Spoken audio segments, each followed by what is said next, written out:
Hi, today I'm going to be talking to you about the Canvas course navigation, how to customize your course navigation, and how to use the redirect tool.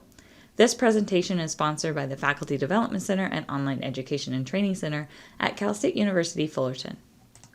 Today I'm going to be talking about how to control your course navigation menu, which items to activate or inactivate, and how to share your office hours link in your course using a redirect tool.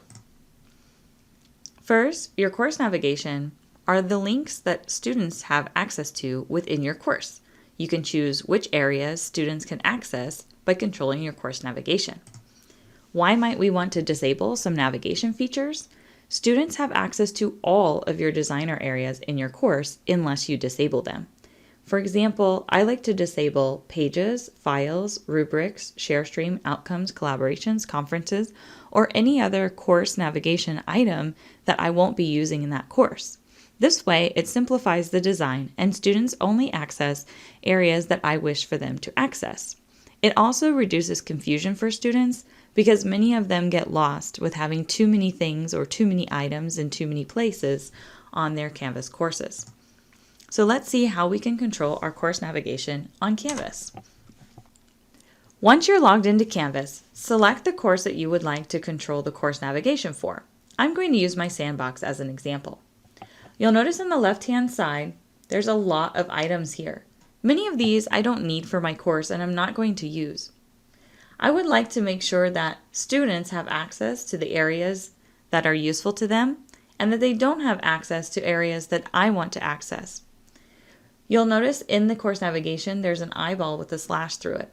This means that students cannot view it. Sometimes it also means that there's not content yet. This is true for the announcements and discussions as well. If I want to control what shows up in my course navigation system, I'm going to click on Settings. I want to make sure I'm in the third tab called Navigation. Once I'm in the Navigation tab, I can drag and drop anything I don't want from the top to the bottom. Anything in the upper white area will be visible to students once you publish your course. Anything in the lower part will not be visible and is inactive for students. Choosing what you want students to have access to is a very personal decision. I really challenge you to think about what you want for your course and what you want students to access. Remove anything that you won't be using in your course. I won't be using Dropbox, Folio, Badges, Studio. The accessibility report I will use for myself but not my students, so I'll leave that there. I don't take attendance because I teach completely online. I'm not going to be using the Google Drive, collaborations, or conferences in my courses either. Notice that I drag and drop them below, but they still appear on my navigation. In order to save it and to let Canvas know that I'm finished, I'll have to click the Save button. Once you click the Save button, you'll notice that your course navigation will change. Let's continue and look at what we might want to disable. Assignments would be great. It will create a chronological list of assignments for students, but they're already going to see that in their syllabus and their calendar, so that would be repeated material for them. So I'm going to remove it. What about files? I don't want students to see all of the files in my course, so I'm also going to deactivate it. I don't want students to see all of the pages and content I create. I want to organize those in modules either by theme or by week, so I'm going to disable it as well. Instead of dragging and dropping, you also have the option to click these three buttons and click Disable, which will also move it down to the bottom. Outcomes I won't be using.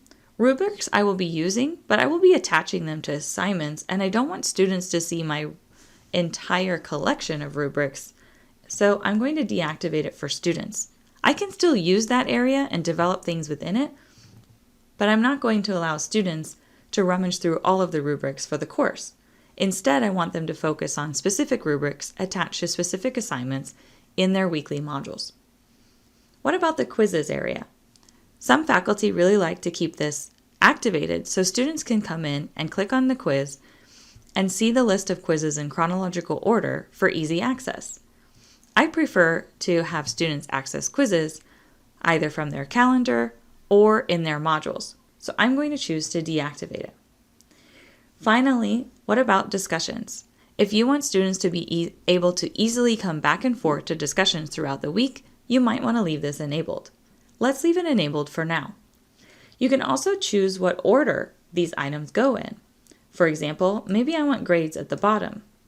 The accessibility report will not be visible to students, so it's up to you where you place it. Modules are something that's very important for students. That's where they'll get all of their content and material. So I'm going to move it to the top. Announcements are something that are also important, so I'd like to leave it at the top. The syllabus is an area where students can see a list of all of their course assignments. So I think that might be useful to them, and I'm going to move it to the top as well. Once you're happy with the order that your items are in, you'll scroll down to the bottom and click Save. Once you've clicked Save, you'll notice that your course navigation has changed. At the top, you'll see all of the items that I've selected, which match the items in my navigation. 3 of them still have an I with a slash through it. This is because there's no material in those areas yet. The rest at the bottom are areas in which I'm going to develop items for my course, such as quizzes, assignments, files, etc. However, students will not have access to these areas. For example, if I click on Home and I go to the top right corner to Student View, I'll click the glasses for the Student View, and I'll notice that these are the only tabs that students can see.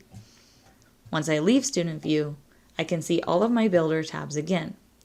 Remember, even though we've activated announcements, modules, and discussions, there's no content there at the moment, so there's nothing to show students. So Canvas is going to remove it in Student View until you've added your first assignment, your first module, or your first discussion. Now, let's talk about the redirect tool and how to customize your course navigation. We can go back to Settings in our course. Then we're going to go to the Apps tab and search for the redirect tool. It looks like this. Next, we're going to click Add the app. We'll put the name that we want for the course link that's going to show up in our course navigation. We'll type in the URL that we want it to take us to, and we'll make sure we click Show in Course Navigation. Next, we'll activate it just like we did before in the Navigations area, so we can enable it and click Save. Next, your link will appear in your course navigation on your course. So let's see how this is done in Canvas. Now that we're back in my sandbox, I'm going to make a special customized link. First, I'm going to click on Settings. Next, I'm going to make sure I'm in the Apps tab. That's the 4th tab at the top. And I'm going to search for the redirect tool. Once I find the redirect tool, I'll click on it, and I'll click the blue button, Add App. Once I click on Add App, I can type in a name, Zoom Office Hours link, and I can put in a URL for my Zoom Office Hours. Next, I want to make sure I click on Show in Course Navigation. Finally, I'm going to click Add App. You'll notice that it hasn't shown up in my course navigation yet.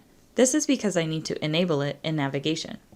Next, I'll go to the Navigations tab, and I still don't see it here, so I'm going to go ahead and refresh and tell Canvas I did something new. Next, I'll see it in the navigation bar, and I can move it up or down wherever I'd like it to appear for students in my course navigation. Don't forget, you have to click Save for it to make any changes.